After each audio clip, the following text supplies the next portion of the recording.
Vote तो भैया कमल पर जाए, चाहे हाथी आवे चाहे घोड़ा, चाहे गधा चढ़ जाए, चाहे गधा चढ़ ये जाए। बच्चा- मायावती आई का कह दीन, अखिलेश आई का कह दीन, राम जन्मभूमि में काजनी के तनी गोली चलवा दीन, काजनी के तनी जनता मार डारा गवा। नमस्कार दोस्तों, मैं अंकित द्विवेदी, डी न्यूज़ पेपर से। और उत्तर प्रदेश चुनाव की सरगर्मी जिस तरीके से बढ़ रही है और उसमें लगातार प्रियंका गांधी को देखा जाए, अखिलेश यादव को देखा जाए, मायावती को देखा जाए या फिर असदुद्दीन ओवैसी को देखा जाए, विपक्ष लगातार महिलाओं के शोषण की बात कर रहा है कि अत्याचार, बलात्कार और दुराचार योगी सरकार में हावी हो गया है, बढ़ गया है। अभी नज़दीकी जो जिला पंचायती का चुनाव हुआ उसमें भी महिलाओं के साथ दुर्व्यवहार की खबरें आई। कहा गया कि आपने देखा होगा जिस तरह से मीडिया में एक जिला पंचायत सदस्य के साथ दुर्व्यवहार की बातें। तो हमारे साथ महिलाएं हैं, उनके साथ बात करेंगे और जानेंगे कि उनके क्या राय है और पूर्ववर्ती सरकार और वर्तमान सरकार को किस तरीके से ये देखती हैं। मैम, आप देख रहे हैं कि पिछले के सरकारों में अभी की जो विपक्ष है वो लगातार आरोप लगा रही है कि योगी की जो सरकार है उसमें ज़्यादा महिलाओं के साथ दुष्कर्म के मामले आ रहे हैं, बढ़ गए हैं। और ये लोग क्या कराते हैं, उत्पीड़न महिलाओं की बढ़ गई है, महिलाएं सुरक्षित नहीं है, महिलाएं असुरक्षित है। प्रियंका गांधी भी देख रहे हैं कि विपक्ष में अब उतर गई है, एकदम लगातार वो दौरा भी कर रही हैं। देखिए, ये कहने वाली बात है, पहले हम जानते ही नहीं थे अपने अधिकार को, आवाज़ नहीं उठाते थे। आज हम अपने अधिकार को जान गए हैं, जान रहे हैं, थोड़ा हमारे में जागरूकता आ गई है। हमारा मतलब महिलाओं से है, तो वो अपनी आवाज़ बुलंद कर रही है। अगर उत्पीड़न हो रहा है, कई परिवार ऐसे होते हैं जहाँ उत्पीड़न हो गया है, उसको दबा दिया जाता है, लड़की है, बच्ची है, बाहर आवाज़ न जाए। पहले ऐसा ही होता था और आज उसके माँ बाप भी जागरूक हो गए। नहीं, आज हम अपनी बेटी की बात जब आएंगे, कल को 10 और लड़कियों की समस्याएं उत्पन्न होगी, इसका मन बढ़ेगा, इस समस्या का निदान चाहिए, तो वो अपनी बात रख रहे हैं, तो आपको समस्या दिख रही है। मैम, आपने बात कहा कि दबा दिया जाता था और एक और भी चीज था कि ये तो बच्चों की गलती है, हो जाती है, उन्हें छोड़ दिया जाए। पहले के जी हाँ, तो वही चीज़ है, बच्चों की गलतियाँ हो जाती हैं। यह शब्दावली जो है अब नहीं होना चाहिए। अब हम उसका मर्दन करेंगे, हम उसको सजा दिलाएंगे। यह हर लड़की, हर माँ बाप के मन में आ चुका है और वह अपनी समस्याओं को ले जा रहे हैं। इसलिए हमारा तो ये मानना है कि जागरूकता 100% की तरफ तो नहीं, लेकिन 90% हो चुका है। मैम, आपसे और भी बात करेंगे हमारे साथ और भी। मैम, आपको क्या लगता है 2022 विधानसभा चुनाव को आप कैसे देखती हैं? मुझे तो यही लगता है कि इस बार 2022 में भी योगी जी की सरकार बनेगी, क्योंकि मैं योगी सरकार से बहुत ही खुश हूँ। और मैं ही क्यों, सभी खुश हैं, क्योंकि काम बोलता नहीं, काम दिखता है। उनका काम हर क्षेत्र में दिख रहा है, शिक्षा के क्षेत्र में भी दिख रहा है, किस तरह से उन्होंने शिक्षा का स्तर सुधारा है। नई एजुकेशन पॉलिसी तो हम सभी जान रहे हैं कि मोदी जी के टाइम में ही आई है, अभी उन्होंने उसको लॉन्च किया। उसमें किस तरह से बच्चों की शिक्षा पे ध्यान दिया, लड़की हो चाहे लड़का हो, सभी की शिक्षा पे शिक्षा बढ़ा रहे हैं। साथ में एक शिक्षक होने के नाते मैं शिक्षा के क्षेत्र में ही ज़्यादा मतलब उनका देख रही हूँ। उसके साथ साथ उन्होंने महिलाओं के लिए एक जो उज्ज्वला योजना लॉन्च की थी वो भी बहुत अच्छी। उसके साथ साथ जो है उनकी जो सबसे बड़ी मेडिकल के क्षेत्र में योजना है आयुष्मान तो तमाम योजनाएं आ रही है, लेकिन आप लोग भी कार्य क्षेत्र में, आप तो शिक्षिका हैं, कार्य क्षेत्र में अगर जाती होंगी या फिर आप बाहर निकलती होंगी, तो ये क्या सुरक्षा व्यवस्था को देखा जाए, प्रशासन व्यवस्था को देखा जाए, सुरक्षा के भाव को लेकर अगर देखा जाए महिलाओं को, तो उसमें क्या अंतर पहले की सरकार और अब की सरकारों में दिखता है? महिलाएं जो हैं पहले अपने को उतना सुरक्षित नहीं महसूस करती थी जितना अब भाजपा सरकार में कर रही हैं। मुझे तो यही लगता है कि अब भाजपा सरकार में महिलाएं ज़्यादा सुरक्षित हैं, उनके अंदर ज़्यादा उनका सशक्तिकरण हुआ है। महिला अपने को ज़्यादा सशक्त समझने लगी है, उसे कोई भी परेशानी हो, कोई भी दिक्कत हो, वो तुरंत जो है अपना आगे बढ़ के घर से निकल के खुद अपनी शिकायत दर्ज करा जा सकती है। और मतलब जैसे वो शिक्षित होती जा रही है, घर से निकल रही है, अपना डिपेंडेंट होती जा रही है, खुद अपने पैरों पे खड़ी है, हर चीज़ के लिए बोझ नहीं है अपने परिवार पे, और सुरक्षित हैं महिलाएँ। लेकिन बावजूद इसके विपक्ष लगातार कह रहा है, प्रियंका गांधी को भी आपने देखा, अखिलेश यादव को भी देखा, ये लोग मायावती भी, सब लोग कह रहे हैं कि नहीं, पहले की सरकारों से अगर तुलना की जाए तो अब महिलाएं असुरक्षित है। जिला पंचायती चुनाव में कह रही हैं कि इस तरह से महिलाओं को मौका नहीं दिया जा रहा या फिर इस तरह से नहीं किया जा रहा है। उनके साथ कार्य क्षेत्र में घटनाएं बहुत ज़्यादा आ रही। आपको लगता है क्या हकीकत में? नहीं, बिल्कुल नहीं लगता, क्योंकि विपक्ष का काम ही होता है बोलना। विपक्ष नहीं होगा तो बोलेगा कौन? तो विपक्ष का काम ही है, जो हमारी सत्ता में सरकार है उस पर उंगली उठाना। और उसके बाद सभी देख रहे हैं कि महिलाएं सशक्त हैं, क्योंकि जो महिलाओं पे अत्याचार, बलात्कार जैसी चीज़ें होती थी वो पहले भी सरकारों में होती थी। क्या वो नहीं होती थी? पुराने हम देख लें अगर रिकॉर्ड, तो क्या नहीं होती थी? ये तो कहने की बात है कि अब इस सरकार में ज़्यादा हो गई हैं महिलाएँ, अब ज़्यादा सशक्त हैं पिछले मुकाबले। मैम अभी देखा हमने जनसंख्या नियंत्रण कानून भी आया महिलाओं के मद्देनजर, अगर इसे देखा जाए उसके बाद 3 तलाक का भी जो फैसला आया ये भी है, तो इन सब चीज़ों को आप कैसे देख रही हैं? जी 3 तलाक, जैसा कि आप जान रहे हैं कि अभी आपने कुछ लोगों से वार्ता में कहा कि ओवैसी जी की वापसी है, तो ओवैसी जी की अगर वापसी यूपी में हो रही है, आ रहे हैं यूपी में, तो 3 तलाक का मुद्दा उनके लिए भी तो समस्या करेगा एक तरह से देखा जाए तो, क्योंकि वो तो भाजपा की देन है और महिलाएं जो कि 3 तलाक से ग्रसित थीं वो उनके साथ न जा कर के कहाँ आएंगी, मोदी जी के पास आएंगी। तो ऐसी स्थिति में महिलाओं का सशक्तिकरण हो रहा है।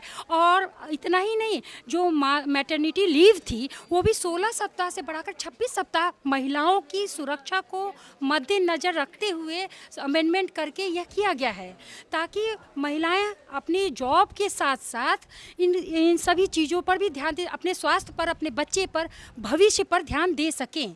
इस चीज़ को देखा जाए तो ये हमारे प्लस में महिला सशक्तिकरण के लिए एक अच्छा पहल है मैम, लेकिन फिर भी जनसंख्या नियंत्रण कानून को बताया जा रहा है कि ये अच्छा नहीं है, क्योंकि महिलाओं के स्वास्थ्य की बात की जाए या फिर हर चीज़ को देखते हुए बात की जाए, अगर संसाधन को देखी जाए तो भी इस चीज़ को जनसंख्या नियंत्रण होना चाहिए, लेकिन फिर भी लोग कह रहे हैं कि भाई जनसंख्या नियंत्रण नहीं होना चाहिए। इसमें क्या आपत्ति हो सकती है? इसमें आपत्ति यही है कि शुरू से ही हमारा देश पुरुष प्रधान देश रहा है, तो महिलाओं की स्थिति समझ ही नहीं पाता। पहली ये सरकार है जो कि समझ रही है कि महिलाओं की सुरक्षा और उनके स्वास्थ्य को देखते हुए साथ साथ जनसंख्या इतनी बढ़ रही है कि हर किसी को रोजगार उपलब्ध करा पाना या सारी सुविधाएं, बुनियादी सुविधाएं दे पाना नहीं पॉसिबल है। वोट तो भैया कमल पर जाए, चाहे हाथी आवे चाहे घोड़ा, चाहे गधा चढ़ जाए, चाहे गधा चढ़ जाए। ये क्या है? हाँ, मुला वोट तो कमल पर पड़े। मतलब क्या है? अब का है भगवान का नेत से, भगवान के विष्णु भगवान के नाम से है। मतलब राम मंदिर बन गया तो सब वोट इसी पे? हाँ, साइकिल वाला का है। साइकिल वाला क्या है? अच्छा, तो एक बात बताइएगा कि सरकार की योजनाएं और भी जो चीजें होती हैं, चाहे सड़क की बात की जाए, चाहे मोदी योगी कोई खराब नहीं है। हाँ। सब खराब जनता है, गाय बछड़ा से जनता छोड़े है कि मोगी योगी छोड़े हैं। हाँ। जे राखे वाका तो बिल्लो लगा दी। हाँ। कि खर्चा गैया के लिए। अजी लोग सोच रहे हैं कि योगी जी का देखी गाय काटने की इजाजत मिल जाए। मायावती आई का कह दीन, अखिलेश आई का कह दीन, राम जन्मभूमि में काजनी के तनी गोली चलवा दीन, काजनी के तनी जनता मार डारा गवा। ये गोली वाला आप भी सुनी है क्या? चाची पूरा जानती है, ये बताइए। राम जी का मंदिर बनने वाला है, लगभग 1-2 साल में बना था भैया। हाँ। शुरू है काम, शुरू है। हाँ। कितने बार गई हैं? अरे हम बहुत दाई गए भैया, हमका गिनती नहीं है। मतलब राम मंदिर बनने का इतना खुशी कि कुछ भी हो योगी है मोदी आए। हाँ। तो साइकिल वाला क्या करे? अच्छा, साइकिल वाला क्या करे? और भी लोग इनसे भी जानना चाहेंगे, आपको क्या लगता है, क्या कोई परेशानी, कोई बात, कोई दिक्कत? नहीं, परेशानी प्रधान की तरफ से सब चीज दिए थे। मैं प्रधान, आप लोग को प्रधान दे रहे हैं? हमका सब प्रधान दिए थे। हाँ, दुख मुसीबत में सबका दिए थे। आपको भी? तो योगी जी को वोट दे रही हैं इस बार? कॉलोनी दिन प्रधान हमका सब दिए हैं, हमका कहा कमी नहीं। भैया प्रधान बढ़िया मने इतना प्रधान, लेकिन कोटेदार झोला कर रहा है। हम कई कोटेदार हरामी है, गद्दारी करत हम लोग के साथ। प्रधान में हमें लगाए है, मांदे हुआ, बीमार हुआ, कौनो बात हुआ था तुरंत। प्रधान में क्या गलती नहीं, प्रधान जब पाए तो अगला दे।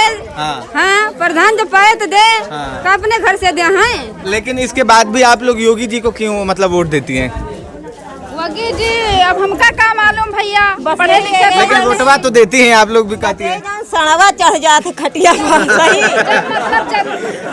इसको दूर किया जाए। सही, हाँ, यही दूर करा दो। साढ़ रात भर सोने में वैसे जागा कर भैंसे को ऊपर चढ़ लिया थे। नहीं, इन सब चीजों को मतलब रोकना चाहिए सरकार को। हाँ, बस यही रोके बस। अच्छा, एक बात आप लोग से कह दिया कि राशन सबका दिए बराबर, एक नजर सबका दिए, ये नहीं कि कोई कम दिए कोई ज्यादा। ऊंच नीच नहीं होना चाहिए।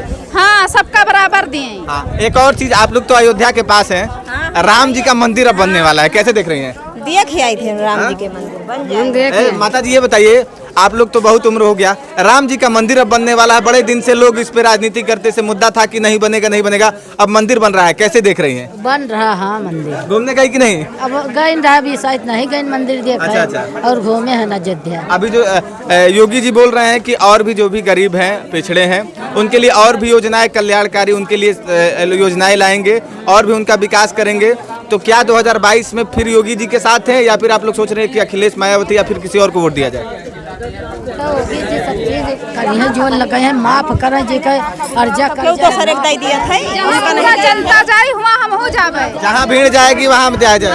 और जो गरीबों के लिए काम करेगा उसी को मिलेगा। अब काम करेगा उसी को दिया जाएगा ना। चलिए, तो ये जनता है। यूपी में एक परेशानी बहुत ज्यादा। प्रधान के साथ सब चले। अच्छा, प्रधान ये जो जहाँ प्रधान जी है वहाँ जाए।